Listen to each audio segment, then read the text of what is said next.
मुख्यमंत्री विष्णुदेव साय आज बेमेतरा जिला के ढंढनी गांव में जूनी सरोवर मेला में शामिल हुई। ये मौका में मुख्यमंत्री जूनी माता के मंदिर में जाकर पूजा अर्चना करी और प्रदेश के खुशहाली सुख समृद्धि पर आशीर्वाद प्राप्त करी। कार्यक्रम में मुख्यमंत्री के संग कैबिनेट मंत्री दयालदास बघेल और वन मंत्री केदार कश्यप घरों मौजूद रही। ये मौका में मुख्यमंत्री विष्णुदेव साय की राज्य सरकार का गाँव गरीब आदिवासी किसान महिला युवा हर वर्ग के कल्याण पर अलग अलग योजना चलावत है। संगे संग मोदी की गारंटी के दाम में जतकर भी वचन चुनाव के समय में करेगे रही से ओला पूरा करे पर भी लगातार कैबिनेट के बैठक में फैसला करे जाते। सबसे पहले तो पूरे छत्तीसगढ़ वासियों को छिरछिरा पुनी की गाड़ा गाड़ा बधाई।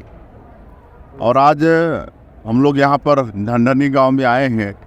जूनी सरोवर मेला यहाँ पर लगता है हर साल और काफ़ी मान्यता है जूनी सरोवर का।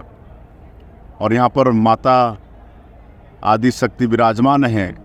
वो यहाँ पर आने से सच्चे दिल से मांगने से भक्तों की मनोकामना पूरी होती है। तो आज पहली बार यहाँ पर आना हुआ और बहुत अच्छा लगा। यहाँ का वातावरण बहुत अच्छा है।